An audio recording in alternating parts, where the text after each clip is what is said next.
Thank you very much, and welcome to the Planning Committee of Thursday, the 20th of May 2021. The committee meeting is from the Town Hall Chamber and is being live streamed on YouTube. So the first item on the agenda is the election of the chairman, and I'm going to hand over to the clerk, Julie Hollins, to manage that. Thank you, Julie. Members, can we have a nomination for chairman of the Planning Committee, please? Nominate Councillor Vinehall. And can I have a seconder for that, please? That's been proposed. Sorry, that's been proposed and seconded. So, Councillor Vinehall, you are now the chairman of the Planning Committee for this municipal year. So, I now hand over to you. Thank you very much, Julie. Thank you, and thank you for that election as well. The second item on the agenda is the election of the vice chairman, and I would like to propose Councillor Prochak. Do I have a second for that? Second. We have a variety of seconders. Thank you very much.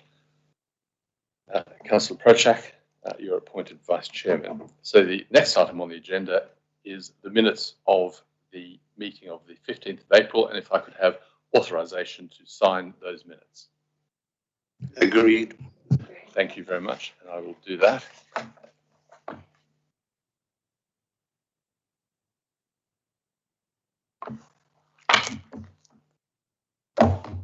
That's good.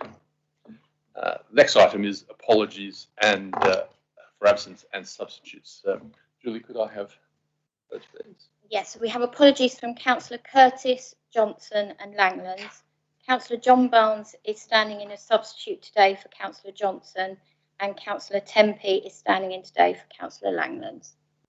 All right, thank you very much. And I would just add to that, Councillor Harmer is here and can participate, but won't be able to vote because she didn't attend the site visits.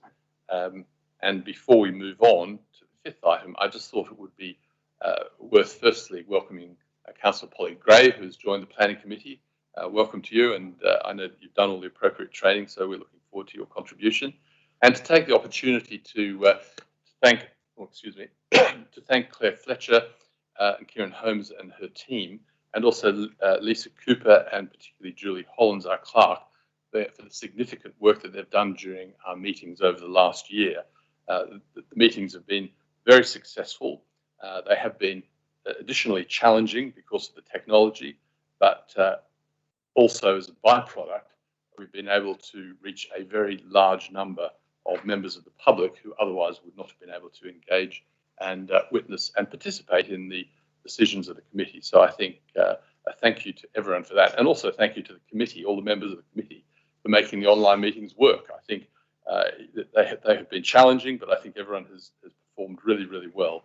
And I also thank everyone for being able to participate in the site visits. I think we only missed 1 month in terms of actually visiting sites, and a couple of months in terms of the officers being able to attend. And I know the public are very thankful that we have been able to do that. So on that basis, once again, thank everyone for that, for their contribution over the last year. I don't believe we have any additional items on the agenda today. No, that's good.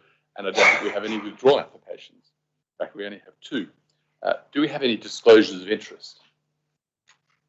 Any disclosures of interest? No? Item 8 is the planning application index that you can all see, and that's going to move us straight on to the 9th item on the agenda, which is application number 2020-1798/P, which is the former Ashwood Nursing Home in Heathfield. And I'm going to hand over to the officers, Matt, to cover that, please. Over to you. Good morning, councillors. An appeal has been submitted against an application for non-determination at the former Ashwood Nursing Home in Burwash Common.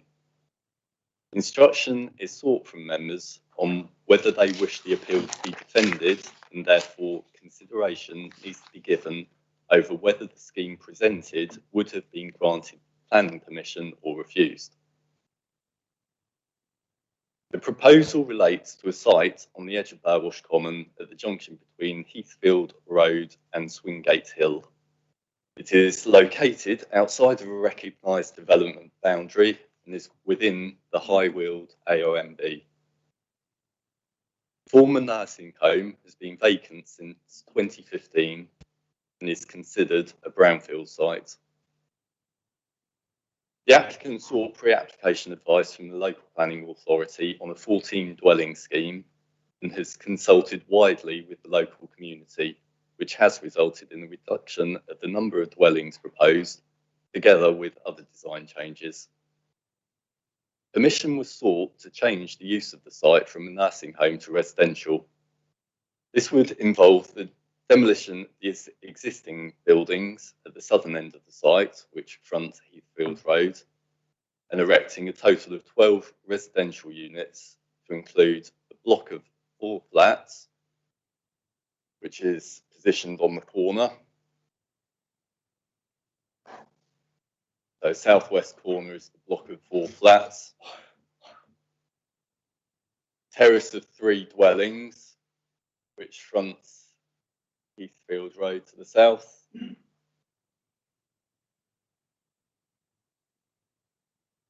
A detached dwelling facing onto Swingate Hill,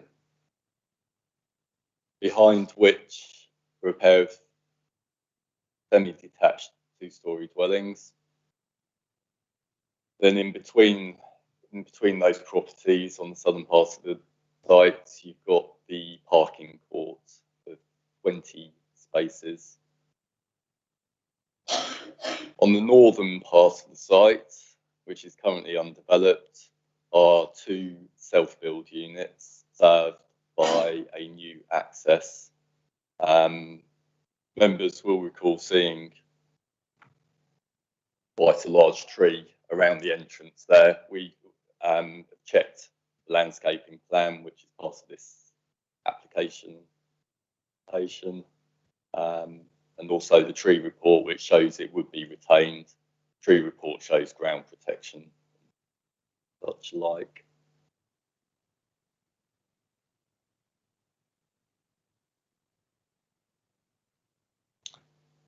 The proposed development offers many benefits, including the reuse of a brownfield site together with the economic and social benefits associated with the provision of 12 additional dwellings. However, whilst the dwellings would make a useful contribution to the housing stock in the district, they would not count towards the residual housing needs of the village of Burwash, given that the core strategy sets out that there is no residual housing requirement in Burwash Common.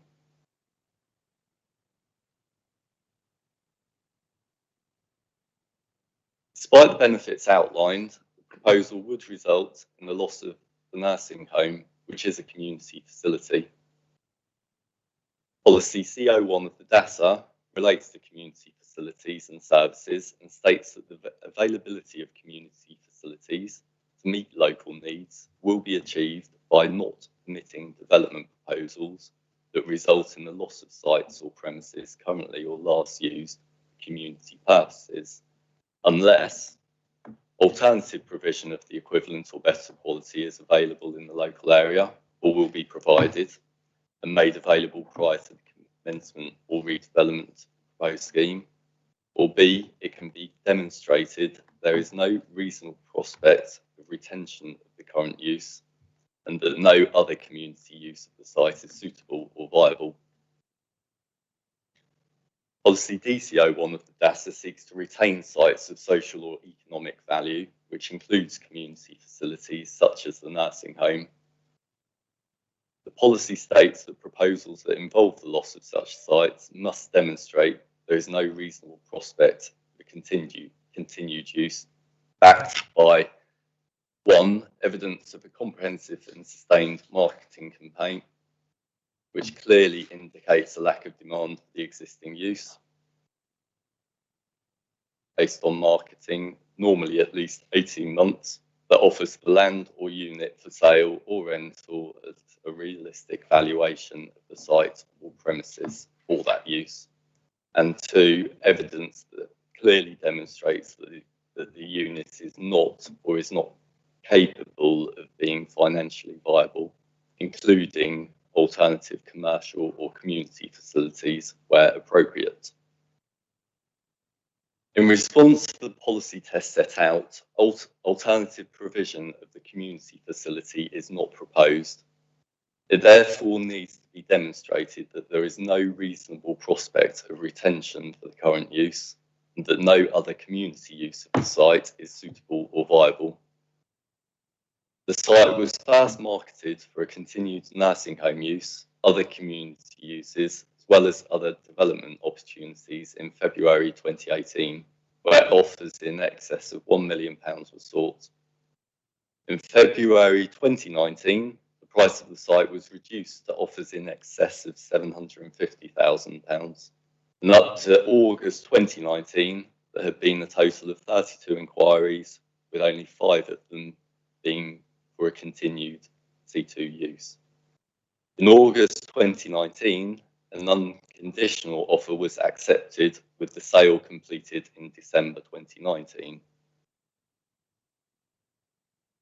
In terms of viability, a report accompanying the application provides figures for the full refurbishment of the care home in its current form to create a standards compliant facility providing 19 rooms, or alternatively, the redevelopment of the care home to create a 44-bedroom unit facility, which had previously received planning approval in 2005, although that permission was not implemented.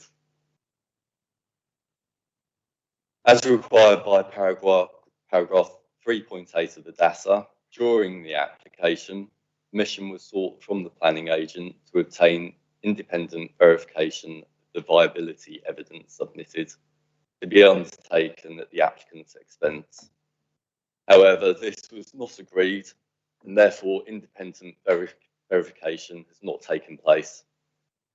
Having the viability report independently verified would have allowed the local planning authority to fairly assess the submitted financial details on the 2 nursing home redevelopment schemes and alternative community uses to make a judgment over the compliance with the relevant policies. In the absence of independent verification, it has not been satisfactorily demonstrated that the nursing home or alternative commercial or community facilities are not capable of being financially viable, contrary to policy CO1 and DCO1 of the DASA. There are also design issues with the proposal, which are considered to cause harm to the AONB. These can be summarised as follows. 2 self-built units would occupy plots disproportionate in size to their footprint and would appear cramped and out of character with more spacious plots within the locality. The parking court would include large expanses of hard standing with leftover and ambiguous space, which includes a lack of definition to plots 3, 4 and 5. That's in the centre of the site, to the parking spaces across the frontage. And then to the rear of plots 6, 7 and 8, the rear gardens, close bordered fencing is proposed.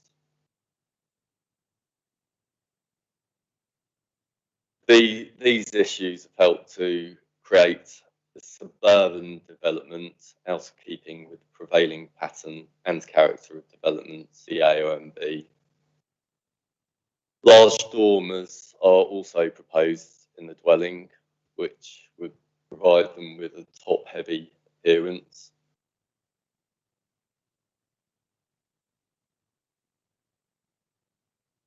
That's on the terrace of 3 dwellings to the south of the site.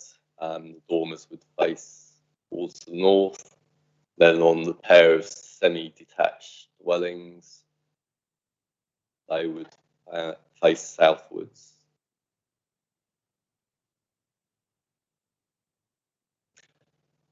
There are also concerns over the roof design of the apartment block. It was felt that the pitch of the roof could have been increased through to the appearance. In terms of the living conditions of future occupiers of some of the dwellings, the concerns included the private rear garden, the plot 2 self-build units, and how this would be overshadowed by large trees to the rear boundary, which would severely constrain its usability and would offer a poor level of amenity to future occupiers.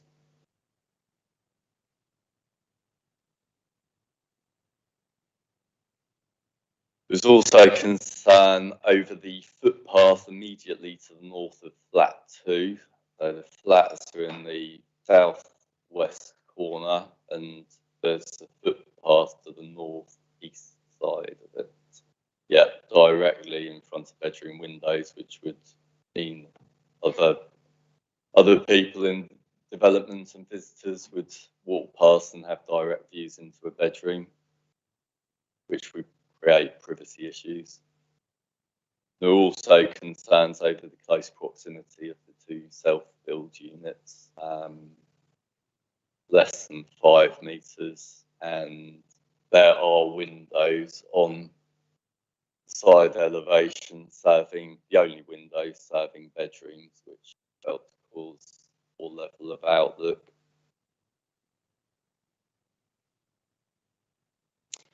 In addition to the issues mentioned, no affordable housing provision has been secured, no legal agreement is in place. There has been concern expressed by locals over parking provision. However, the Highway Authority has raised no objection. The County Council parking calculator indicates that the proposal would provide an adequate number of parking spaces. Secure cycle storage would also be provided on site, offering occupiers an alternative sustainable method of travel. In conclusion, the proposal results in the unjustified loss of a community facility. The design issues and the consequent harm to the AONB were also considered to provide a clear reason to refuse the development. On top of this, there are concerns relating to the living conditions of future occupiers of some of the proposed units, and affordable housing has not been secured. For the reasons outlined, the recommendation is to defend the appeal against non-determination on the grounds that the planning application would have been refused and the appeal should be dismissed. Thank you. Yeah, thank you very much, Matthew. Thank you. We don't have any public speakers on this today, so I'll go right in and I'll ask Councillor Barnes, who's the ward member, Councillor John Barnes, to speak. He's probably speaking also on behalf of Councillor Kirby Green, who unfortunately couldn't come today. She did circulate comments to members, which I'm sure everyone read. Councillor Barnes, do you want to start the proceedings? Yes, thank you, Chairman. First of all, can I proffer Councillor Kirby Green's apologies? She is on County Council business, so it's perforce that she can't be here. Hence, she's circulated a note to colleagues. I trust they've all read it, so I won't bother to read it out unless anybody wants me to.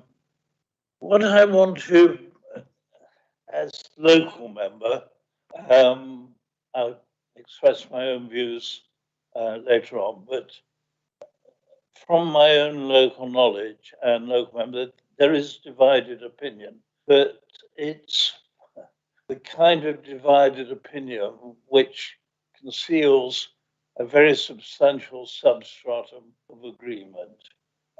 There is absolutely no belief locally that this site was viable as a nursing home. It didn't sell at auction. Nobody has shown any interest in doing it.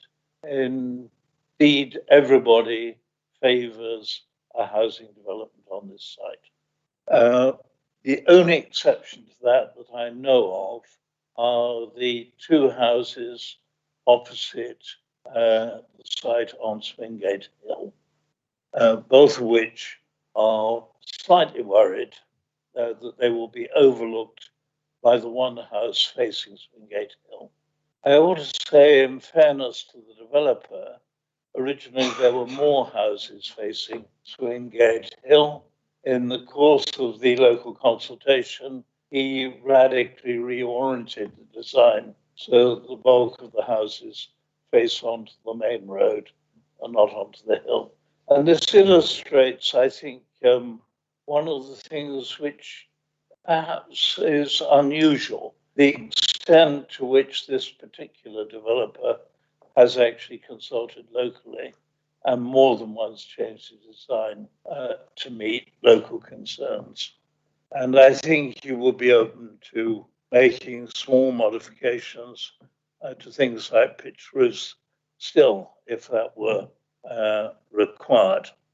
The problem is that at a particular stage, clearly negotiations stopped because he wanted to have a determination, and we indicated that that was not likely to happen. I did warn him that I think an appeal would take as long, but I have to say he was determined to go ahead. So when we look at the objections, it's quite interesting. The bulk of them, the overwhelming majority, are about parking.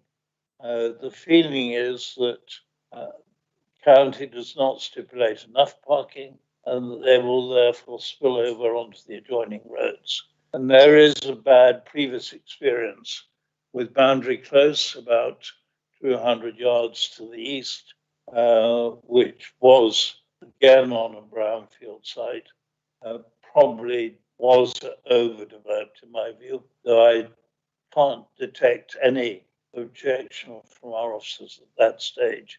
And it has led to a certain overspill of parking onto local roads. That said, it can't be a ground of appeal. I have warned locals of this because fundamentally county cleared parking and says it does conform to minimum standards. The parish council is strongly in favour of development. They want the housing. They think it will be useful. And we all know that within Burwash proper, as opposed to Burwash Common and Burwash Weald, there are very few sites available. I can think of one at the moment at Oakley's Garage.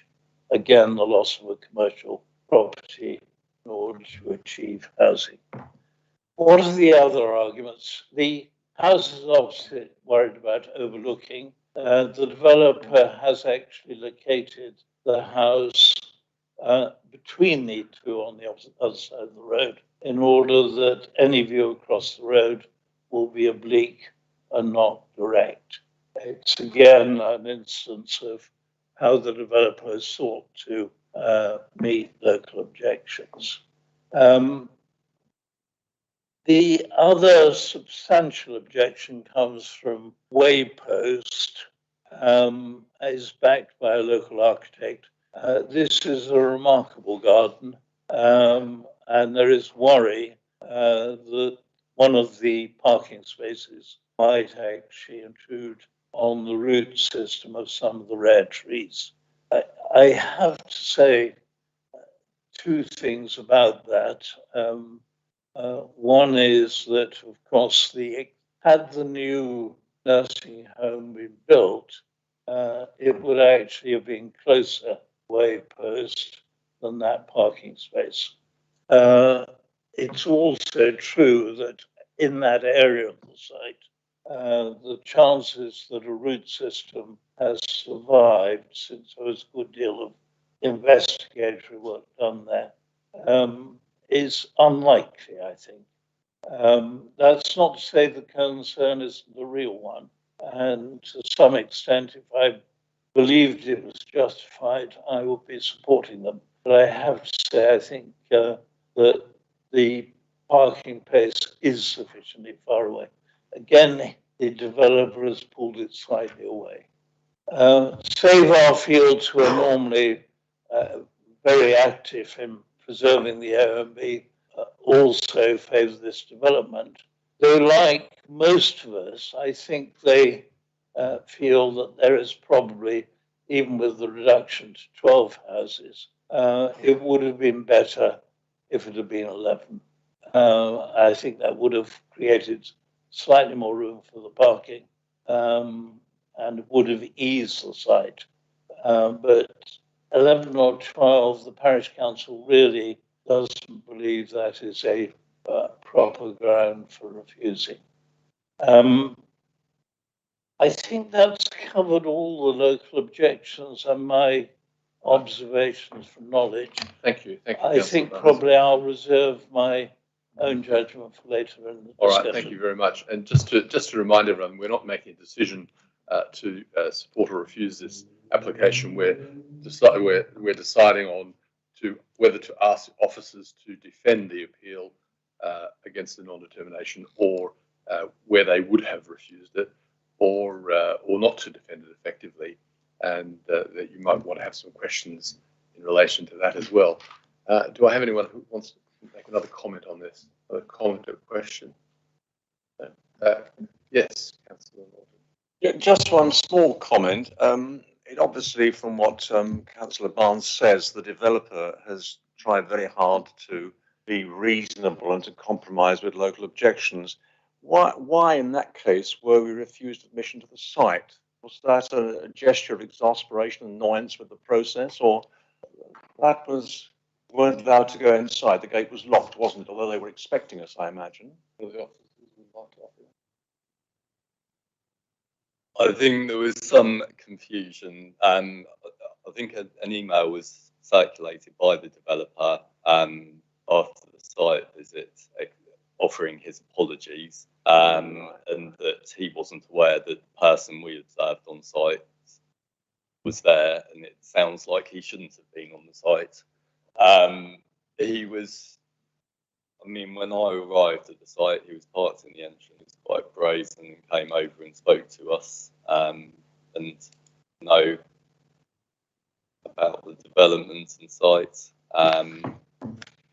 So it wasn't, for clarification, it wasn't the applicant who denied us access to the site. He has since said you're all welcome to go back. He's got no issue with you inspecting the site. I think it was, a misunderstanding, unfortunately, at the site inspection.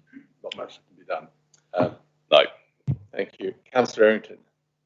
Yes, sorry, these are just very general questions, and I appreciate they're probably not directly related to the decision, but the self-builds, can you just show me, are they 2-storey or 1-storey, because it's quite a big footprint? Okay, yeah, so self-build, from the front elevation, they will have a 1-storey appearance, and then they've got a mono-pitched roof, increasing to 2-storey at the rear, and there's also a dropping ground level. And yeah, they would have a green roof, like living roof. The rear would be fully glazed, so I think there are street scene elevations as well. Yeah, so the second street scene down is the proposal.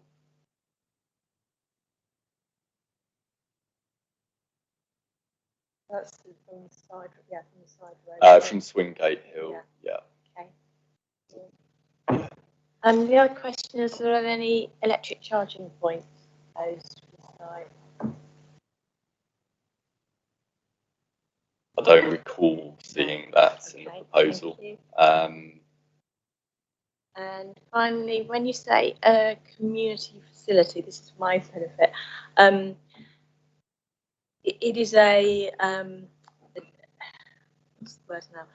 A viable business, isn't it? Isn't something, so it could be anything that anybody would benefit from. It doesn't have to be related to health or education. It could be a commercial thing such as a supermarket, maybe. Would that be community? Well, that yeah, cool. Yeah, somebody needs to turn on their microphone. Yeah, so policy DCO1 in Adasa is quite far-reaching in terms of that aspect of it, proving redundancy for other uses, and yet it could be quite a wide range of community or commercial uses. So yes, it can include retail, but it also focuses on things like community facilities in the traditional sense, so a hall or a community venue, but it also could include workshops for small rural enterprise, that kind of thing. So, yeah. Just for clarification, before we go on to 2 more questions on this side, those 2 properties, the 2 self-builds, seem a very different character to the other buildings proposed on the site. You haven't made any comment about that. Do you want to make a comment? I think it was addressed in the report and acknowledged that they are of a contemporary design, but we didn't have an objection to that approach given the green roofs and I think they're using cladding. But yes, I take the point that they are very different to the more traditional properties, which have got, well, proposing bricks, tile hanging and clay tiled roofs, and you've got chimney stacks, so more typical of what you'd see in the AONB. Thank you. We have both Councillor Barnes. Councillor John Barnes indicated first, but he may want to wait until Councillor Mary Barnes speaks. You can choose between you. I just wanted to make a couple of factual comments. One is the man on the site was an intruder. He was not an agent of the developer. In fact, he may well have been there with nefarious intent. And it appears to be he who secured the site. So I just wanted to make that plain. All right, thank you. The other thing which probably I'll leave everything else for Councillor Mary Barnes. Well, I hope I'm going to make the point that we made when we were actually waiting to all assemble, and that is that this is the most infuriating way round that we could possibly be looking at this planning application, because in a perfect world we would be looking at it, and if we gave it permission, there would be all sorts of conditions, and for example, what to do with plot number 2, which glaringly, obviously to me, seems to really need to go completely because it's just in the wrong place. It's too big. But we haven't got that facility. We haven't got that luxury. So we're now looking at a situation where if we win, or if the not we, but if the appeal is won by the applicant, the inspector will impose the conditions. Is that right? We will have no say. The inspector will impose their own conditions, yes, but the appeal process will still run if the developer doesn't withdraw their appeal. So even if we chose not to defend the application because committee would have supported the scheme, we could still make other comments as part of the appeal process, like suggested conditions. But complete removal of a unit wouldn't be covered as a condition. So theoretically, we could be looking at yet another appeal. If he loses. No, just one appeal. This is the appeal. Yes, but then there could be another appeal if he loses. You'd have to put in another application. Yes. Yes, another application. Yeah. Yes. So what a glorious waste of time this all is, isn't it? It's just a, it's here we have an application which nobody very much is objecting to, in Belwash, and we've got to go through this charade of letting it go to appeal. A chap who's a small builder, from what we understand, not a lot of money, must be losing thousands even as we speak, just so that we can go through this pantomime. It just seems to me absolutely ridiculous. But that's just me, that's my saying, and I bypass this on a regular basis. And like my husband, I do know the history of the place. And to me, this is a complete nonsense. So that's me. I mean, that's how I feel about it. Councillor Prochak. Thank you. I really share those views because we have here a developer who's actually done an awful lot of community consultation and has adjusted plans we're nearly there. There's not huge things to do yet, although they're quite important things in terms of the 106 agreement, particularly. And you know, if the Burwash Save Our Fields aren't objecting, you have to think, well, this must be all right. And I don't know, there must be a way through this. Can we ask the applicant to withdraw, and we can get on and get the details right? Because, yeah, it is details, but it's a little bit, I mean, the 106 for me is the most important one. And I think things like the parking, we see developments with people don't like much garden in front these days. They want the garden behind. So I'm sure they would be able to sell the properties even as they are at the moment. But there's so little to go to get approval, I would have thought. And we just need to be able to do that, but we're not allowed to do that at the moment. But perhaps we can ask the officers a couple of questions. The first question is, should this not be defended at appeal, what are the implications for us, either in terms of conditions or the Section 106 or the costs involved? And Matt, I want to chip in with more specific detail about the case, but generally speaking, if we choose not to defend a non-determination appeal, then a number of scenarios can play out.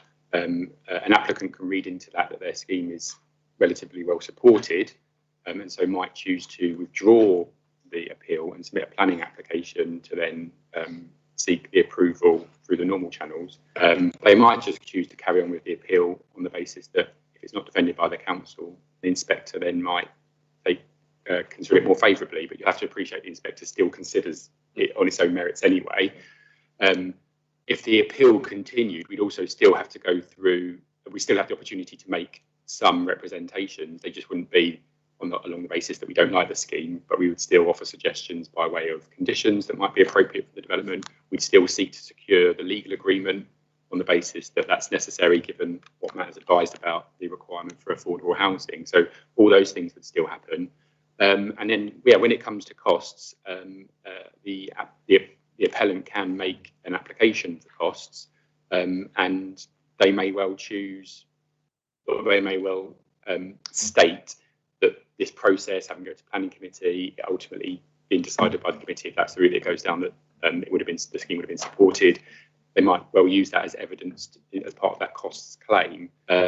However, whether that would be successful in terms of costs, I'm not sure, because to a certain degree, apart from the fact that there's the non-determination aspect of it, which obviously they can make, they can raise issues with things like time delays and money spent in taking the appeal. It otherwise would just be due process because the committee have, considered the proposal and given their view. So the committee aspect of it, I'm not quite sure means anything in terms of costs, but certainly, yeah, that is a risk that their costs could be applied.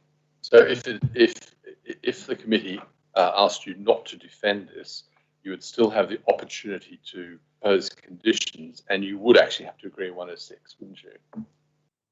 Correct. Yeah, so we still have the opportunity to impose conditions. They could be delegated to officers if you were comfortable with that. If you had specific ones in mind yourselves, you could state those at this time, and we'd make sure we put those forward. And yes, the 106. Well, there's two ways that you can go about that. The developer can do something called a unilateral agreement, which is that they just enter into an agreement by themselves that's imposed on the land, but nonetheless it covers all that's required. We still get the opportunity to check that agreement to make sure that it's fit for purpose. If it wasn't, we just provide those comments to the inspector and then they would decide ultimately what to do. Alternatively, we could enter into a normal bilateral agreement where we would also sign up to the legal agreement. But that is just essentially a conversation that would be happen with the appellant about how they wanted to proceed with that aspect of it. I don't think, Matt, that they've given us any indication that they're not intending to do that, but the appeal actually hasn't started yet. It's been submitted, but there's no start date for it. We're just trying to get on top of it by getting these instructions sorted out for when it does start. But could I just add, I don't know what other members feel, but if you remember the London Road, the hotel there, we actually overruled the officer's view that we needed more viability studies on it. And my own feeling about this particular side is that I think I don't think viability is a reason to refuse it. You made quite a lot of it in the report, wanting further assessments, but in my opinion, I think viability is not a real reason to refuse this particular site. So, could we, for example, I don't know how everyone's feeling because I haven't indicated that apart from one or two, could we resolve not to defend it, but to submit conditions in section 106, etc. But at the same time, go back to the applicant and ask them if they would be prepared to withdraw the appeal, if we could come to an agreement on that within a fixed time period, a couple of months, for example, so that we had the opportunity to sort of bring this to a resolution without appeal, therefore potentially reduce costs and put a time limit on it. So we're pressed to do it as well as to give them confidence that it would actually happen, and thereby be able to achieve the changes that you were recommending that they seem to be open to. So yeah, just to kind of reiterate, Chairman, I think you raised that as the first point. Yeah, if you chose not to defend the appeal because the committee would have approved the scheme, then yes, that can still be subject to the appeal going forward, but nonetheless making just simple representations about conditions being added as necessary and the 106 being dealt with and making comments to that effect. We otherwise, yes, on committee's instruction or suggestion, approach the developer to let them know that the scheme would have been supported by a planning committee and that therefore they are encouraged to resubmit a proposal for the development, but slightly tweaked as per some of the discussion and those discussions with the case officer as well. I mean, I can bring Matt in at this point just to explain to a certain degree that's happened today already. And despite the fact that there was an element of timescales being an issue, I believe the ball is in the developer's court in that respect, because that remains open to them. If that's the feedback that they get from today, that the scheme would be supported with amendments, then they seem to have suggested previously that they could submit a planning application along that basis. But yeah, timescales were an issue. So with regard to timescales, I just don't want to give committee or applicants false expectations about prioritising cases when the nature of the work that we do and the situation that we're in, which you're all aware of, high case loads, no downturn in applications, struggling to stick to timescales, prioritising this above those, is that actually even achievable anyway, even if it were prioritised? Because the suggestion by the applicant was that it gets dealt with in statutory timescales. And bear in mind that things like legal agreement would still need to be sorted out as part of that new application, which to a certain degree is beyond our control because the applicant has to do their part with that. I'm sure they do their best to get that done in a timely manner. But we also need to liaise with our own legal department, so that's a little bit beyond my control. I do know that that they have their own issues in terms of resources as well, not being able to fill their planning legal officer, for example, because the previous one is now the manager of the legal services, so they still provide us with input, but nonetheless they're short there. That's the only sticking point with it. Yes, we would quite happily go to the developer and let them give that feedback to them, encourage them to submit an application, especially on the basis that the appeal gets withdrawn, of course, because nobody wants to deal with that. But that's up to them. It's just the timescale aspect of it would be the only issue. Does he have to submit a new application? Yes, if they withdraw their appeal, the whole to a certain degree that the application as it stands now they've made their appeal doesn't exist anymore. If they withdraw the appeal, the application can't revert back to. And so you have to submit a whole new application and go through a statutory consultation. Yeah, and potentially a committee process again if it's called in. And how much of what exists could be used without having to go back to statutory consultees again? Probably pretty much most of it. I mean, things would have to be updated based on amendments. Is there ecology information submitted with the application? Yes, there was ecology information, tree survey. Highway. We've got highways response, AOND units response. So I think one of the outstanding issues was drainage.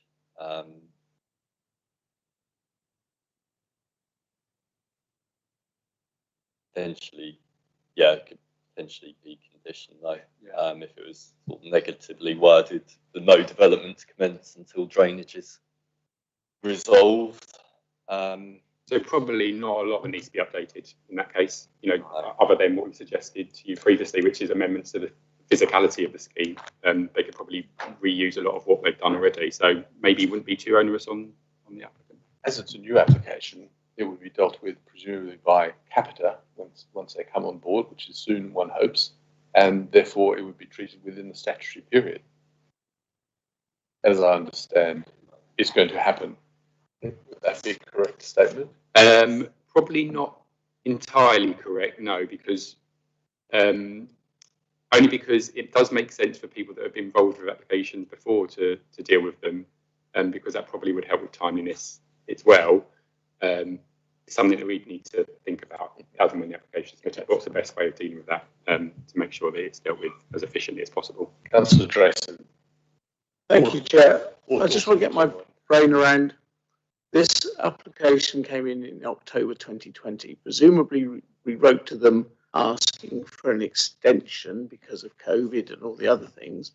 I presume they said no, or what was their response that made them then go, I can't wait weeks, but rather I'll go for months with the appeal instead. I can't understand was there a breakdown between us and them then over the time limits? Yeah, I believe the application was submitted in October. I think it was registered in December. Advertisement of the application took place in January. We had a target date of February, and due to the amount of work we had on and other issues, we weren't able to contact the agent outlining our concerns with it before all the 13 weeks. Thank you. Yeah, Councillor Tempe. Yeah, thank you, Chair. From what you've said in the last few minutes, is it likely that we'll end up in the same position that we're in today, where we have a non-determination?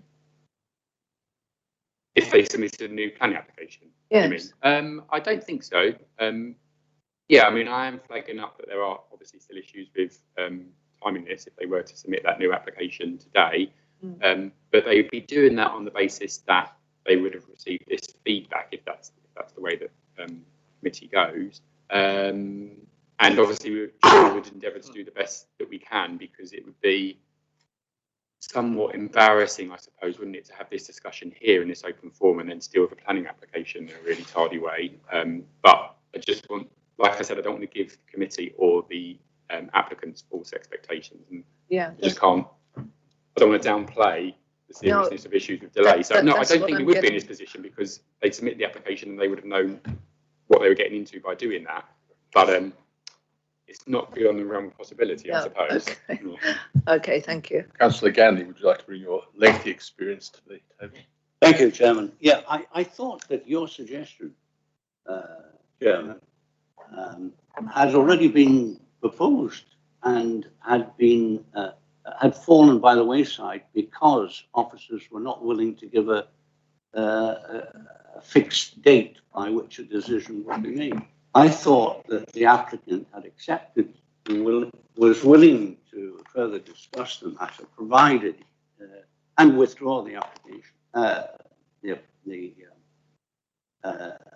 appeal for non-determination, provided officers were willing to give a fixed date. And officers were unwilling to do so, and that's why we are where we are. Am I right in that belief?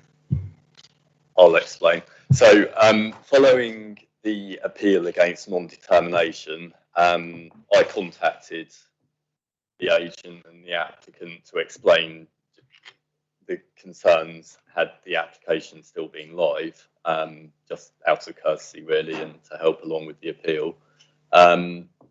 They came back and said they would be willing. This was without prejudice to the outcome of the appeal. So my reasoning for that was that they would keep the appeal in, submit a new application to address most of the design issues we'd raised, including removing one of the self-build units. The issue was they were asking for the application be validated, determined, and the Section 106 agreed within 8 weeks.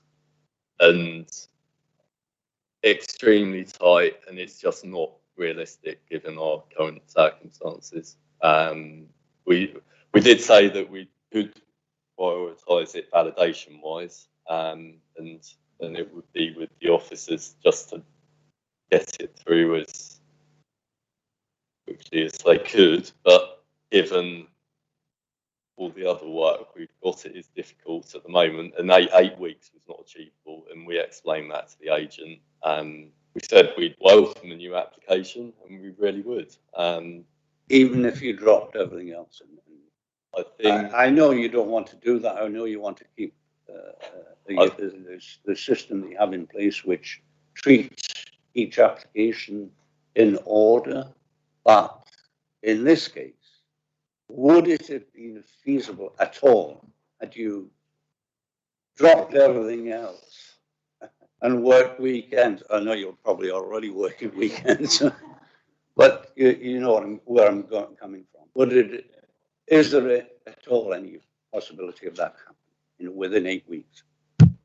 Yeah, it's always possible. It's actually a 13-week statutory deadline for this application. So the fact that the applicant was demanding 8 isn't necessarily in accordance with what the statutory determination would be with this, because it's officially a major. 13 weeks could possibly have been achievable. It's what we do, find ourselves in these situations relatively often, because a lot of our applications go over their time limit. Even during normal times, that's not unusual, just because applications aren't often always exactly as they need to be when they come in. So there's always an element of negotiation that goes with that. What you hope for is that sometimes the applicant or their agent can read between the lines a little bit. I don't want to kind of discredit them at all, but that's the kind of scenario we are in here. We just couldn't have put down in writing that it definitely will happen, but we will endeavour to do what we can, such that they probably, if they had, or even if they do submit an application, they probably will still get what hopefully by most people will be seen as quite a reasonable, timely decision, given everything that's happened today, where we're at, the fact that we've actually got a committee report now that we could pretty much, repurpose for having to explain any new scheme in terms of the majority of the issues. It's just that there are factors that are beyond our control, like sorting out the legal agreement, like the fact that there might be representations that haven't been made to date that might come in that we'll have to deal with. And it hasn't been submitted, so we don't know that the applicant has definitely, or they do definitely want to pursue all of the changes that we suggested to them in the past. So all those factors just mean that we couldn't say explicitly, and sometimes people pick up on that message, sometimes they don't. But what I appreciate why ultimately that applicants make the decisions they do, because other aspects are at play, like time, like finances, and we are where we are. Well, in short, then, Chairman, your suggestion, eminently sensible, is not going to happen, because he's not going to offer us. We can't do it within 8 weeks. He's already offered to do what you're suggesting, but with conditions, and that condition was to do it within 8 weeks, and it's not possible to do it within 8 weeks, so it ain't going to happen. Councillor Maylie. Thank you, Chairman. I'm not sure whether I'm totally following this, but if I may ask, if this was to go back to a completely new application, would any of the current objections which Matt and Part has raised, for example, density, footpaths and certain elevation, would they or could they be taken into account in a new application? Or should they, if it's going to speed things up? I mean, can we submit these recommendations if it went back that far, or am I overcomplicating matters? So yeah, I mean, the application will start from scratch, but it's an application following a previous one, so a lot of the assessments would have taken place. So if those amendments have been, especially if they've been carried out in accordance explicitly with the feedback that Matt had already provided, then any further assessment wouldn't take much time at all. If it's objections from others, though, like local residents, we obviously would be aware of them in so much as they're in the back of our minds. We can take them into account in terms of just dealing with the application in an informal way, but anybody would have to make new representation on the new application if they wanted them to be considered explicitly. So our own assessment, yeah, half of that would already be done, obviously, and we'd just be mostly checking on what's changed, but third parties would need to make new representations. Councillor Barnes. I think we're struggling, aren't we?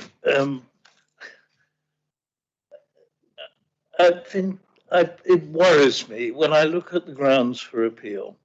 We're going to send somebody into battle very ill-armoured. For example, if we look at the fourth possible ground, the only reason the affordables have not been agreed is because the developer couldn't find a registered provider to take on 2 houses. There are 2 alternatives. One is that you try and get the Burwash Housing Association, which currently only deals with people over 60, to take them on, or we take money in lieu. But there is no question that this developer wants to provide affordable housing. So the difficulties are entirely around the phrasing of the agreement, not about the agreement. If we look at 3, the notion that this site has sat for 6 years empty, went up to auction. They've never actually found a commercial buyer. And we know that care homes these days, the minimum size that is viable is about 40 beds. So they would have, in fact, to fell and produce a new building. And frankly, the capital cost of that is going to be about 4 million. I don't believe this developer could do that. So he's got a market, find somebody to take on a care home. My guess is that on a 3.2 hectare site there, you're not going to get any takers. So those 2 seem to me unrealistic objections. So you come back really to the fact the garden of number 2, the bedroom in number 6, and 1 or 2 small design details. I'm not confident you win an appeal. So I think we need to, you want to just answer a question on affordable housing, and then I think we need to wrap it up. Yeah. It was just to pick up on those first 2 points, really, the reasons for refusal, number 3 and 4. So number 4, the one about affordable housing, is a technical reason for refusal. But it's not that we don't think they're not going to provide it either. It's just if we don't impose it, then it wouldn't be necessarily something to be able to raise easily as part of dealing with the appeal. There has to be on there because it's not secured, but it can be secured either as part of a new application or via the appeal. And yeah, it's still open to be secured as on-site contribution or money in lieu. But as explained in the report, the on-site contribution is expected. It is. Yeah. Making use of this vacant building credit, which reduces the amount they'd have to provide on site, but I think it still results in 2 units on site and a small financial contribution. Yeah. So that has to stay that condition. Otherwise, that reason for refusal. Otherwise, we potentially lose the opportunity to secure it in however this proceeds. Number 3, I mean, it's a point that Councillor Project raised earlier. I mean, if it helps, Chairman, I can summarise what I think might be 3 options. Go on. So committee can put forward a recommendation to go with the officer's report. You know, that all of those reasons for refusal stand, and the application will be defended on that basis. It could go completely the other way, option number 2, that you would have supported the scheme, and just like we discussed this morning, we can still otherwise make comments about reasonable conditions and getting the Section 106 sorted out, and that's really all our input would be in terms of the appeal. The third option would be this middle option, where there are aspects of the recommendation that you don't agree with. What seems to be potentially one of them this morning is the loss of the community facility. You should look at that in the same way that you would do as if this was a planning application. Right, you've got your 4 reasons before you. Actually, we still are comfortable with refusing it, but not with one of them, well, you can just decide to take that one out as long as it's justified and you can explain why you're doing that. And then we just wouldn't defend the appeal on that reason, but we would still defend it on the other reasons. And I suppose those are your three options today. So you can think about those. And who would like to make a proposal? Anyone like to make a proposal? One we struggle on. Councillor Ganley would like to make a proposal. I propose that we do not defend it. Do we have a seconder for that motion? We have Councillor Barnes and Norton, so we're going to take a vote on that proposal. So those who would support not defending the appeal, if they could raise their hands. We don't have to do this by name vote anymore.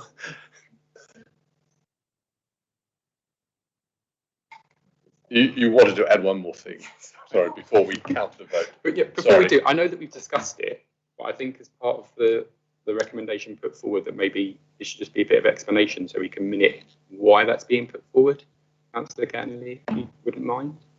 So we're putting forward the recommendation not to defend the appeal, so against the officer recommendation because members, because you think... Because I believe that we would not succeed. And in terms of the options before us, if we focused on the fact that we've got 4 reasons for refusal. Right, okay. Yeah, so we've got one reason about the design, one level about the poor amenity for one of the particular properties, the third for the loss of the care home facility, and the one about the affordable housing, which is the technical one that we can still deal with. So maybe we just need to have a record of why we've. So he's saying we would not succeed because. Because. Councillor Barnes would like to add the reason we would not succeed. Yes, can I suggest, Chairman, that we do it with a rider, that we believe we can secure the necessary conditions by representation to the inspector without defending these specific grounds. The one I would be very unhappy with trying to defend is 3. Okay, so I get a nod from the side here. That would you like to? Well, yeah, as long as members are comfortable that as part of the recommendation that representations in relation to conditions and otherwise securing the affordable housing can be delegated to officers, then we will. Are you happy with that, Councillor Ganley? Okay, so the proposal is not to defend it, but to submit conditions and Section 106 details, and that be delegated to officers. So that is the proposal on the table, which has been seconded. Could we have a show of hands who would support that recommendation? And those against? 1, and those abstaining? And we had no vote. So that's dealt with. Thank you very much. The next application. Thank you, Matthew. The next application is RR 2021/161/P, which is Newlands, Dixter Lane, Northiam.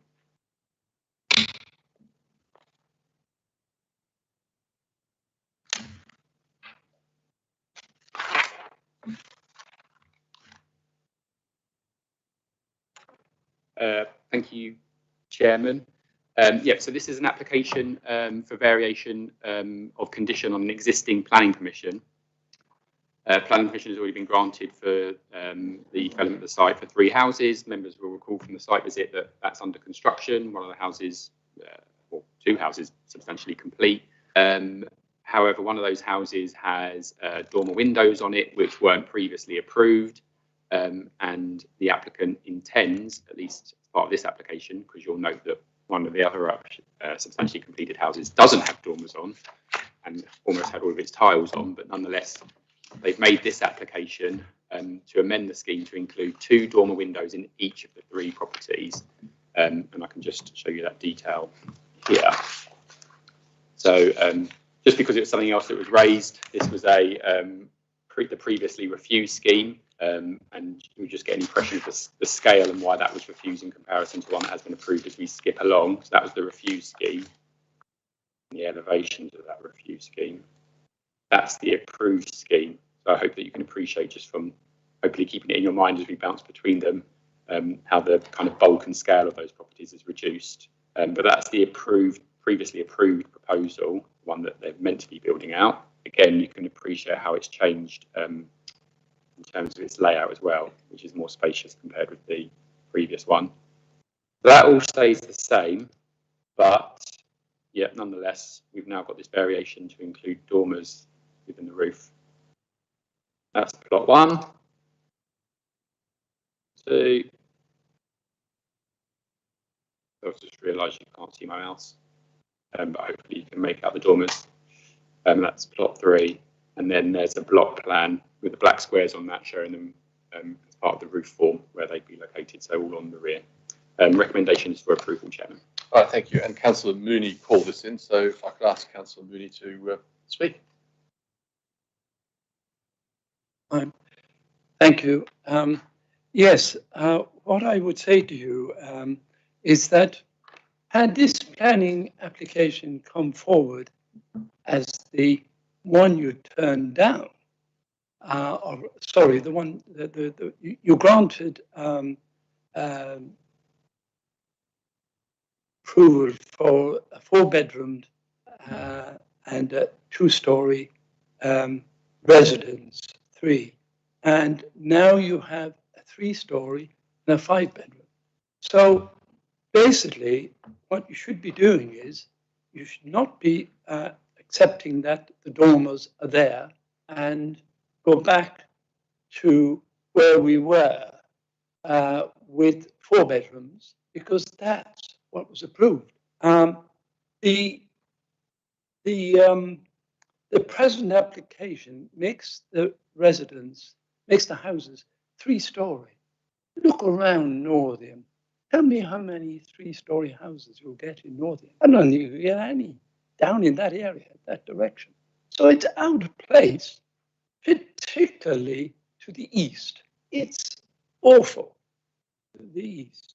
And really, one looks at the house where they haven't put yet the dormer in, and it looks okay.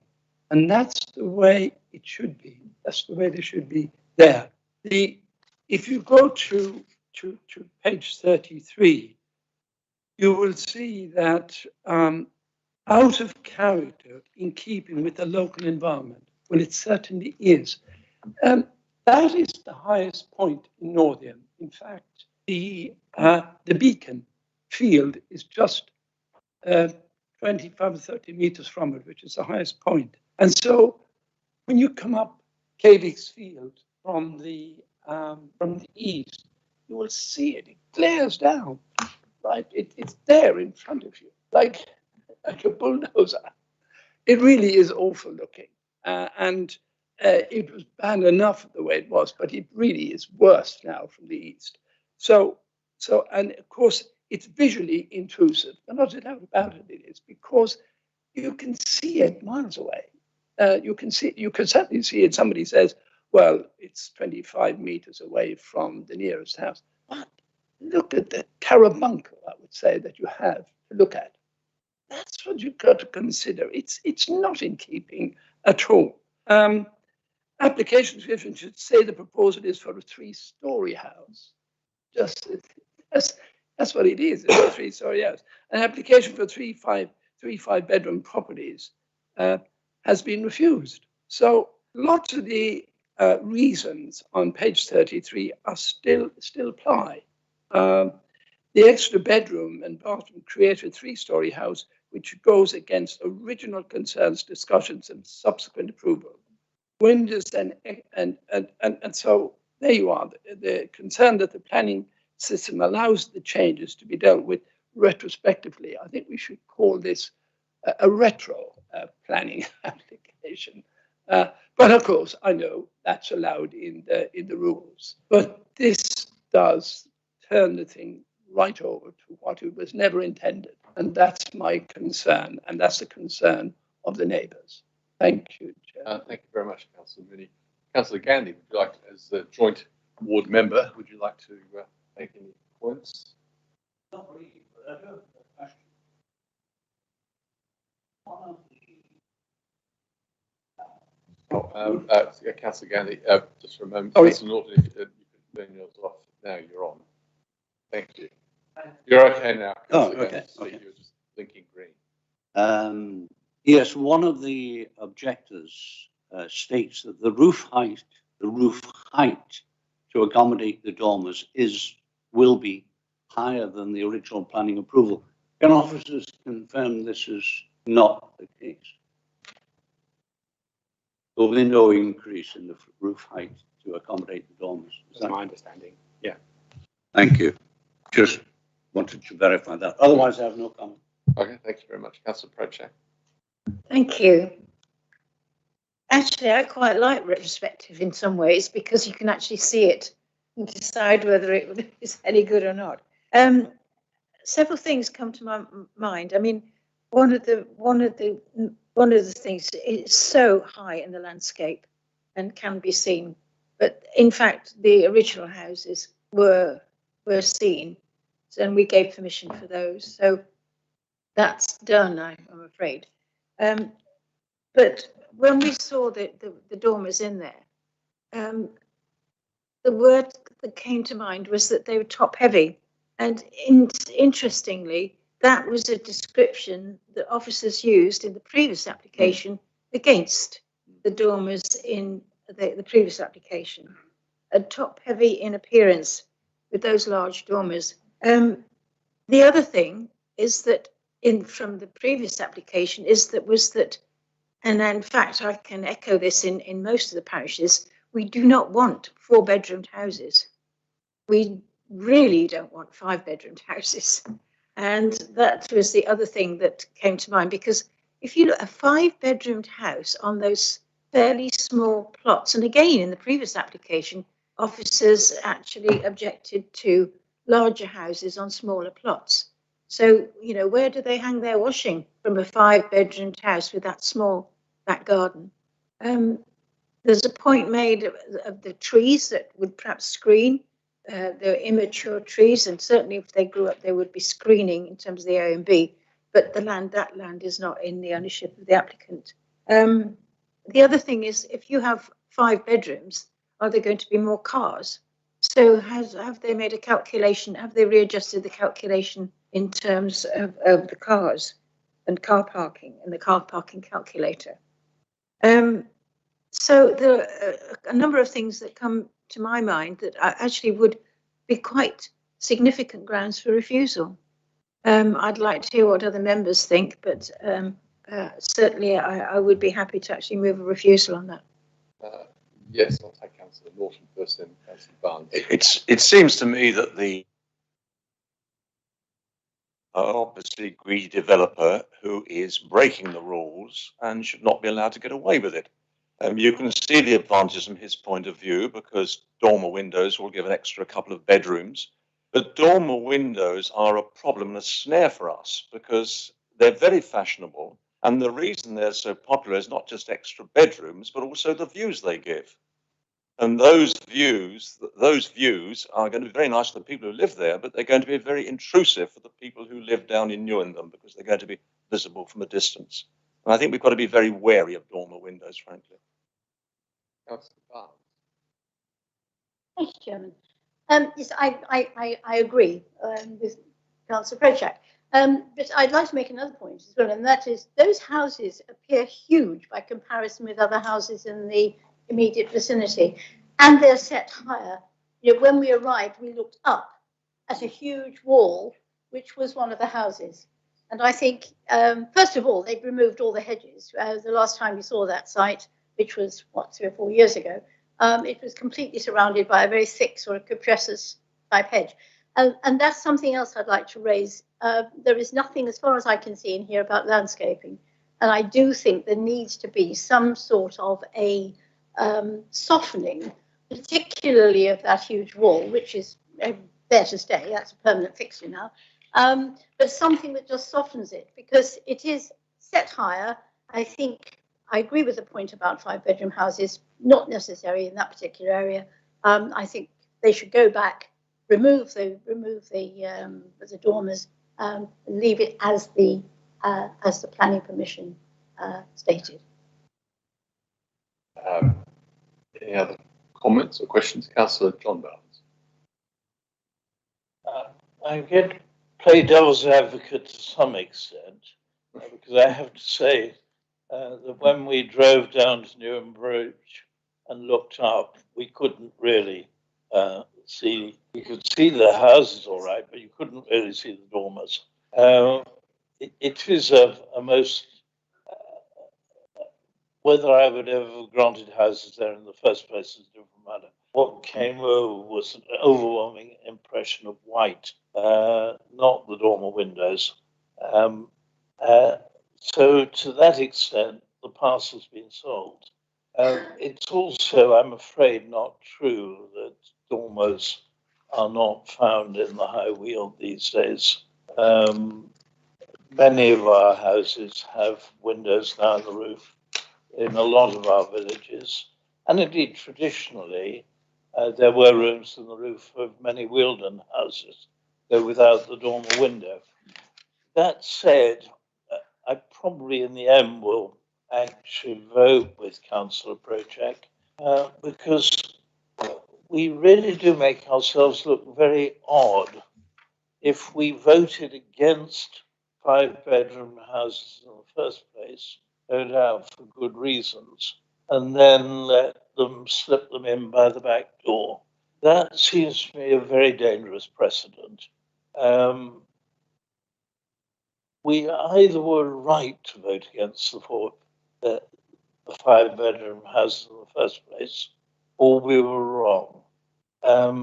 But I wasn't here to hear those arguments, but I think we've got to be consistent and not let them get away with retrospective planning permission, because it seems to me that is what I'm voting against, not so much the actual concept, but the fact that it should be honest and not dishonest. Councillor Kennedy.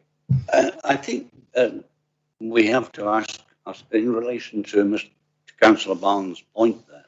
I think we have to ask ourselves what were the reasons for refusing the previous 5-bed homes. I don't believe that the reason for refusing them was because they had 5 bedrooms. I would imagine it was for other reasons. And nothing to do with the fact that there were 5 bedrooms. Yeah, we shouldn't focus on the bedroom numbers. I think it makes it a bit reductive if we do it that way. I mean, I've got the image on the screen for you here. This is the previously refused scheme. So you can see from the layout, so it's three houses. Sorry, that's just a trick. On the previous slide, yeah, you did see a street scene elevation. That's just all sides of one plot. But the plot here, the block plan, shows the 3 positions of the houses. I'll skip to the proposed scheme, but the point to make here is that these are all quite large for their plots. So it's a combination of things. It was the size of the properties within their plots. It was the scale of the properties themselves. You'll see, looking at this front elevation of one of the plots proposed here, they're particularly wide. There's lots of different competing features on them. But ultimately, it was because of their overall size and bulk. So yes, that was facilitated by the fact that they were 5-bedroom properties, but that was the design of those 5-bedroom properties. It was not the reason. 5 bedrooms. No, 5 bedrooms was the reason. So if you then skip along to what's proposed, this is then an example plot of one of those units. And I'm hoping that you can appreciate that. Well, actually, if I go to the layout plan first, you can immediately notice the space and separation between the properties, between those 2 schemes. It's exactly the same site. And then just going back to the elevations, how there's a reduced bulk and form and a much simpler kind of traditional design. It wasn't that the other one didn't include features that you would find in the A and B. It had a pitched roof, there were gables in it, but this is a much simpler form. And yeah, they're utilising the roof space for a 5th bedroom. I mean, potentially that 5th bedroom could be created by the addition of Velux windows. I'm not quite sure if there was a restrictive condition on the original permission that stopped that, but if there wasn't, then they could still be achieved without dormers, in which case you've got 5 bedrooms ananyway. So yeah, definitely don't focus on the bedrooms, focus on the design aspects of it, if that's the thing that's of concern. And within permitted development, could they do that? Roof-like windows would be permitted development if we haven't included a restricted condition, but dormers always need permission in the AONB. Good. Yes, one last one, I think. That green plan rather gives the game away because it shows along the boundary quite a number of trees. Those trees are no longer there. They presumably have been cut down because they would spoil the view. There are trees, admittedly, at the back of the field, which is next door. And if those trees were to grow up, they would provide screening. But presumably that would not be popular with the residents because they would lose their view. But if you see here, there's a whole row of trees. And to my memory, that none of them were there when we went yesterday on Tuesday.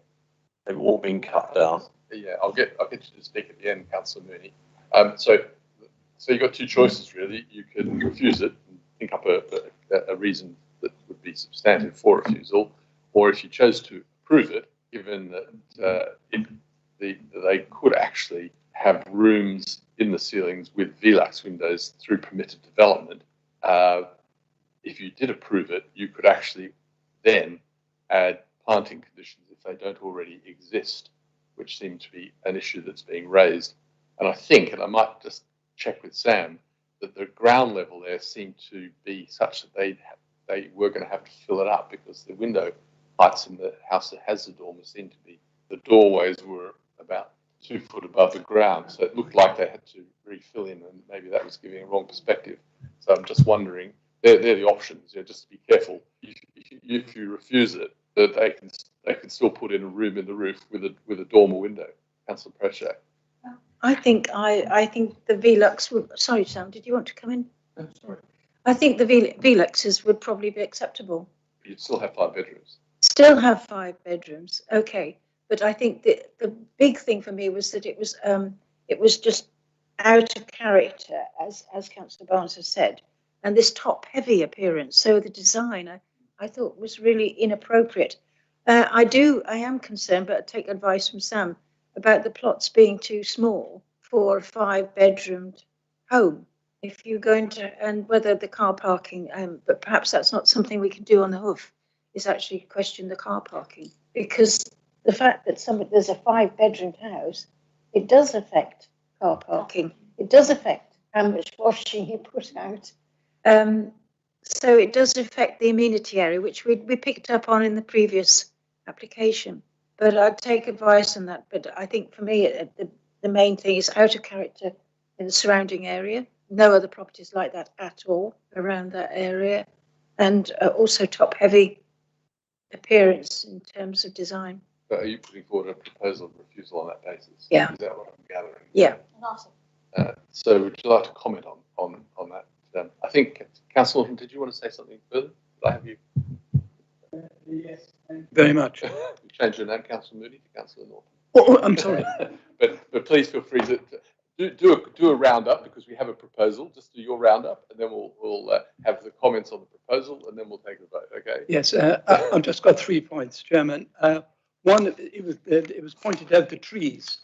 The trees that you're looking at in the planning application are in the plan, and that must be in place before any house is occupied. That's a condition. That's good. The other one is that yes, Velux Velux windows would be more acceptable than the monstrosities that's there now, and they wouldn't show so much. It was a 3-story. They would have their extra bedroom, but Velux would be more preferable. And I had another one, but I can't remember what it was. All right, thank you very much. But it wasn't very. That's all right. So, could you comment on the reasons you offered up? Might need your help, Chair. I might need your help, Chairman. So would you like him repeated? It was parking. Was what I got to the stage where they were still queries. If I'm honest, I think to summarise it as dominance. Well, I've got parking, which was a query that still hasn't been resolved. Landscaping, which Councillor Mooney kindly commented on, but just to confirm, it is conditioned. And dominance of the design in the landscape and the out of character, given that there are no other properties in Mordium And I did mention car parking. I did mention that was the other one I was trying to think of, Shannon. Parking. There's just two spaces they ought to be in. And then they say, well, there's plenty of parking, but they must be thinking about one in the garage and two in the front. Thank you, Councillor Mooney. I have to now ask you not to speak again. I think we've got the message through. Councillor Barnes. Mr. Chairman, are we debating a motion to refuse or a motion to approve with conditions? Because we're discussing conditions. No, the debate is a motion to refuse, and the grounds are the impact of the building on the OMB, that it's out of character, both on the OMB and on the adjacent housing, with two subsets of lack of parking for the additional size of the house. Correct. Is it if we refuse? I'm just trying to get back to what Councillor Mooney said about the landscape plan. I still have to put in the landscape plan as is. Yeah. But we've got to be careful that is we haven't ruled that out by. No, okay. No. It's just if this was refused, you haven't ruled anything out. They've still got a planning commission which has a handful of conditions on there. Just like to comment on those. Yeah, the parking one I would drop.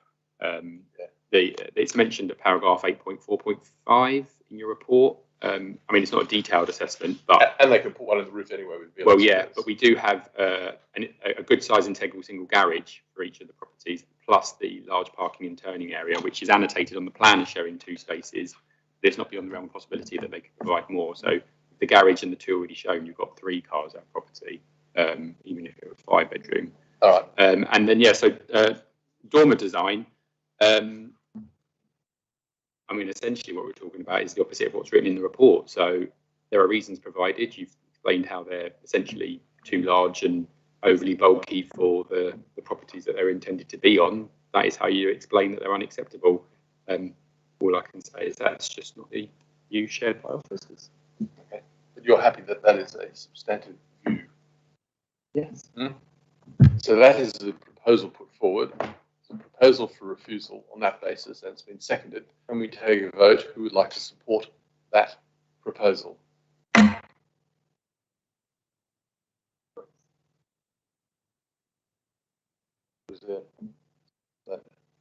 And those who are against that refusal? Do we have any abstentions? Add up to the right number? Yes, so that's carried, Chair. That's carried. All right, thank you very much. You can explain something else. The application's been refused. You'll note from the site visit that part of the work had been undertaken. So there's matter of enforcement to also consider. I'm sorry for not raising that earlier, because we could have done both together, but we can still talk about it now. Yep. So members now can also consider voting on the motion to take enforcement action against work that's undertaken, including some basic information about what's expected and timescales, essentially. Tim, unless there's anything additional that you think we need to talk about. No, I just think that obviously this is a retrospective application, as Sam says. We have to consider as a planning committee, well, it's what it is at the minute. So do we need to take action to remove that, or give the applicant an opportunity to do it without any formal action from the council? So we need a guide from committee what the committee's intention is. Bear in mind, we've now refused planning application. So if they lodge an appeal, that will also have an impact on an enforcement notice, won't it? Yeah, it would do. So I suppose it's better to explain it about the options that you have, because you can just delegate this matter to officers to consider based on what options come forward. But yeah, it's been refused now, so they get a refusal notice. So we can serve an enforcement notice if that's what the committee would prefer, and act on that.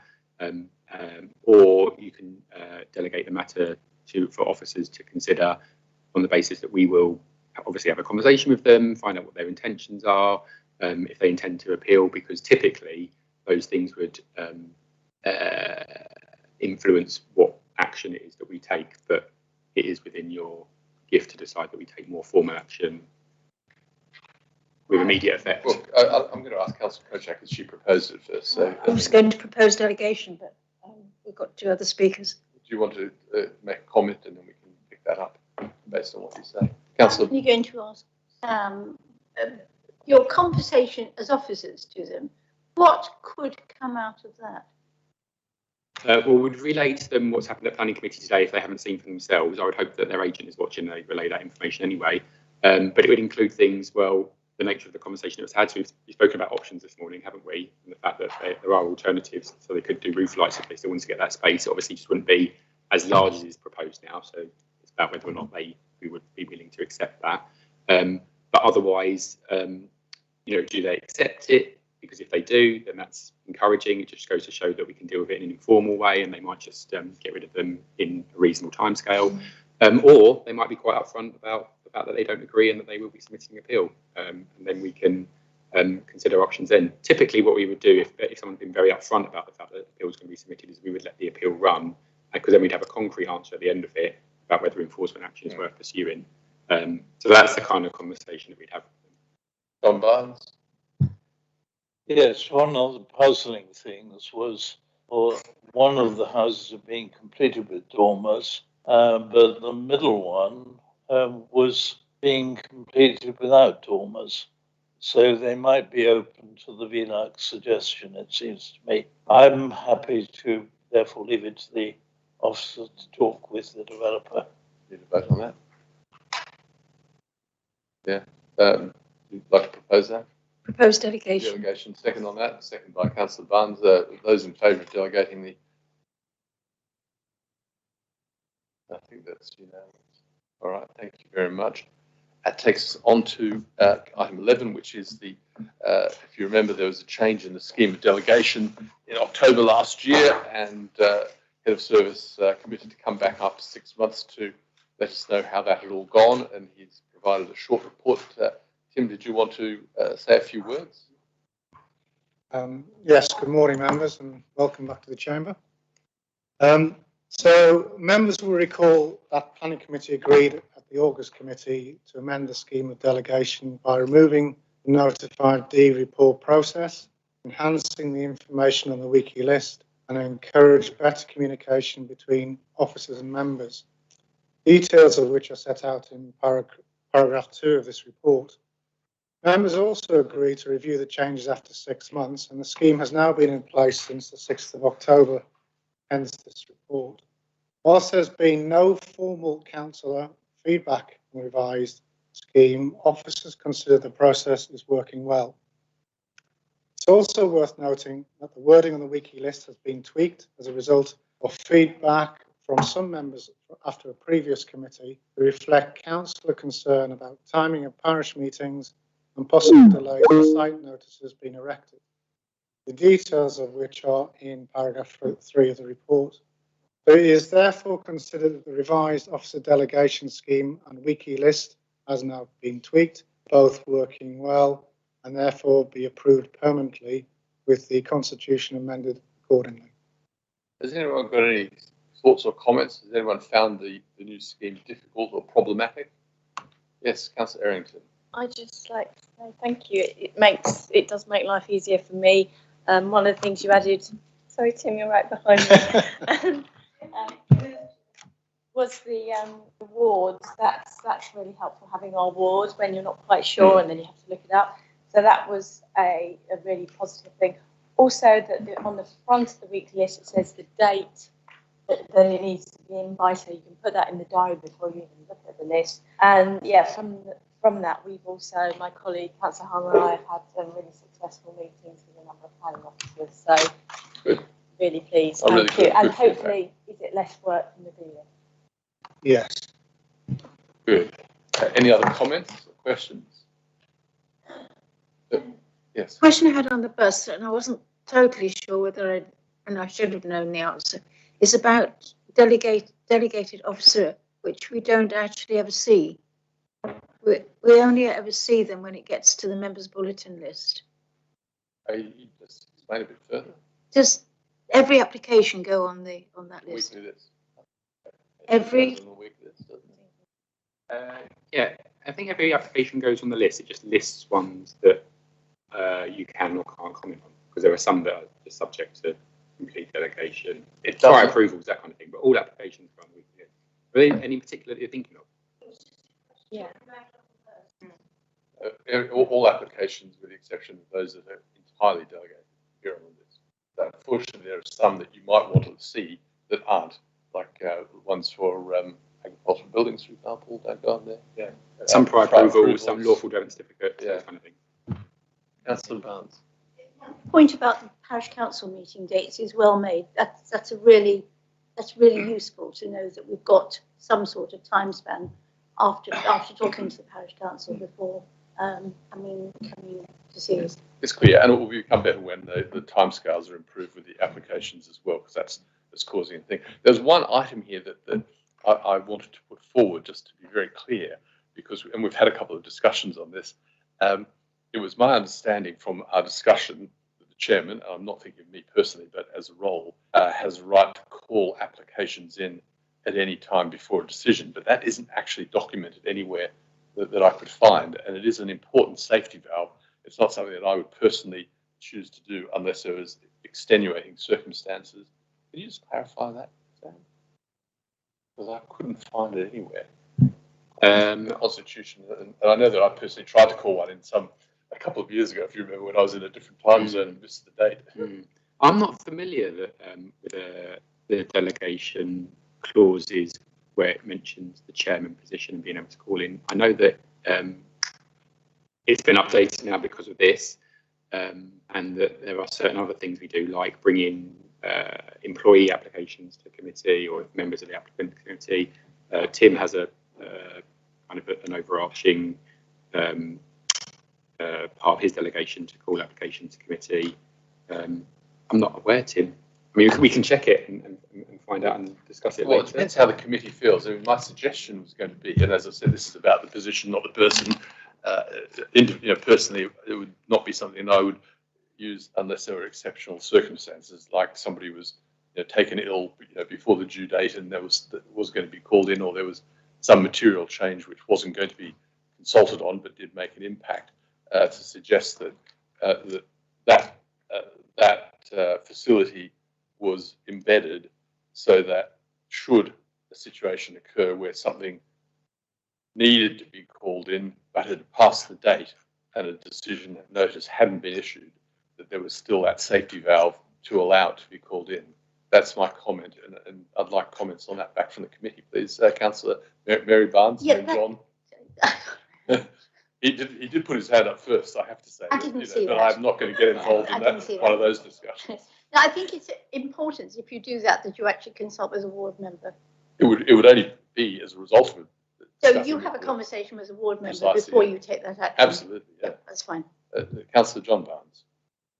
Yes, I think actually I'm very chary about absolute rules, so I think leaving a little bit of a loophole, but I do agree.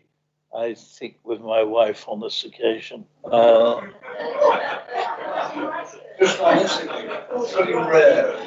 think it should be in consultation with the ward member. Thank you. Who will know the local You situation. probably saved yourself from your earlier issue.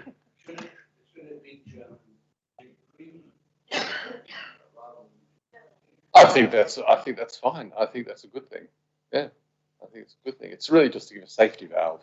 Councillor Meir, and then Yeah, Councillor I Crochet. wouldn't want to see your discretion, Mr. Chairman, fettered too much. We don't know what future circumstances will arise, what matters of great public interest or policy there might be, and to leave it all in the hands of one ward councillor might be rather dangerous. I mean, at the moment, any councillor can call in within the time limit, can call it in.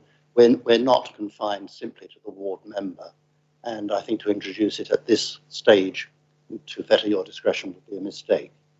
Okay, and Councillor Project, what's your comment? Yes, I was I think we need to sort of get the words right for this and then maybe take a vote on it so that it's formalised. Yeah, I think so, which is why I put it forward. And just as a point, there's the chair of overview and scrutiny. Usually it takes, is it 3 members to call in something to overview and scrutiny, but the chair of overview and scrutiny can call in something to his committee, his or her committee. So that's already a precedent in a way. So you want to leave it as just the chair call it in? In consultation. Yeah. In consultation Yeah. with the ward member? Yeah. Okay. Well, let's put that forward as a proposal. Do we need to say that in specific circumstances, because we mustn't let it be a habit? No, well, it's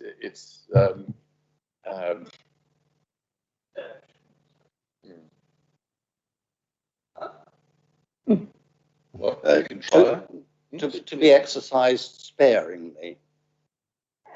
That's an interesting term in the Constitution, I think. I haven't quite seen that language. And what defines an exceptional circumstances? You then get into that discussion as well, don't you? I think that's where you have to control your chairman. I think is the answer. Well, we can always hold the chairman out. Well, precisely. There's all sorts of things you can do, really, aren't there? Why don't we just leave it and see how it works? Because I think it should never be used except in unusual circumstances. It's more as a safety valve than I just forgot. I forgot is not a good reason. I was taken to hospital is probably a good reason. Or some material change happened that doesn't require consultation might be a good reason. What do you think about those? Yes, Councillor Drayson. I was just going to say, I'm sure the committee would soon let the chairman know if they totally disagreed with their choice to call something in. They would soon get the message. I would agree. Should you take a vote on that? Okay, so that we accept the report and would like to add to that a chairman's discretion to call in applications anytime up to before a decision notice is issued in consultation with ward members. The ward member, yeah? Those in favour of that recommendation? Anyone against that? That's unanimous. Thank you. That's good. Good. Moving along. That takes us to the appeals. Does anyone have any questions or comments on the appeals list? My only comment, Chairman, was that we have now got 1, 2, 3 non-determination. 4. You want to make any comments, Sam, on that, or Tim?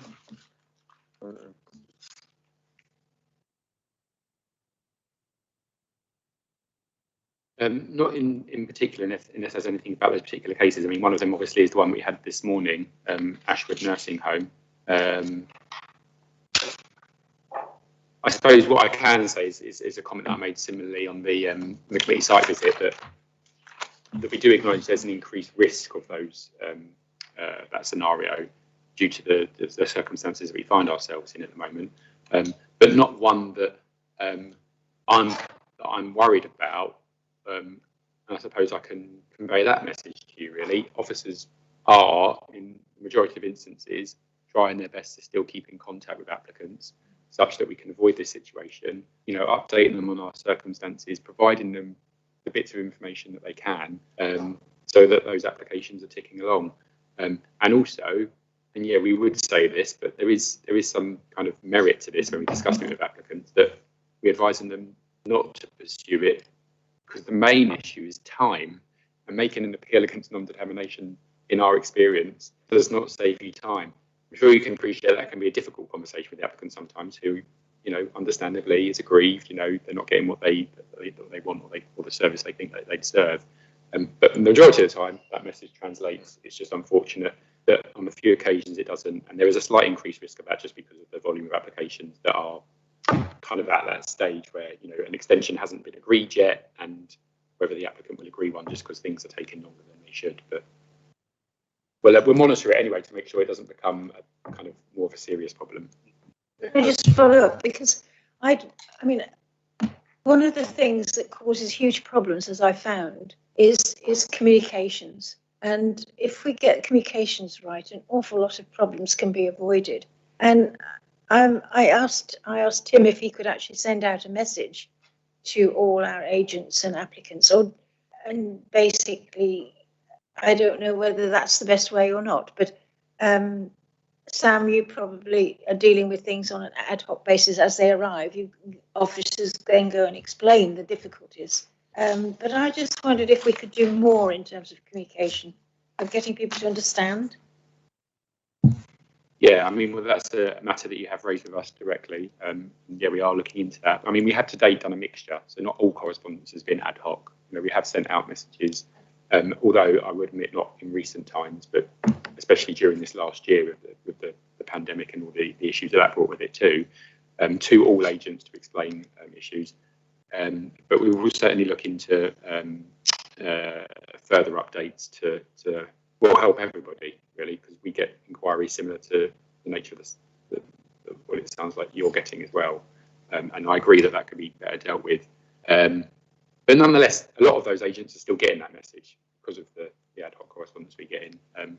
So that's equally, from our perspective, a little frustrating, because I know that sometimes they novel you, and I know full well that they've been updated, but I also accept that, you know, people do like to try different avenues. Yes, Councillor Ganley. Thank you, Chairman. It may be of interest to know that one planning officer, has sent an email to an applicant in my ward with a copy to me, explaining the problems faced by planning officers at the present time, and stating that delays were occurring, obviously, and that applications are being dealt with between 100 and 150 days after the application had been validated, not submitted, validated.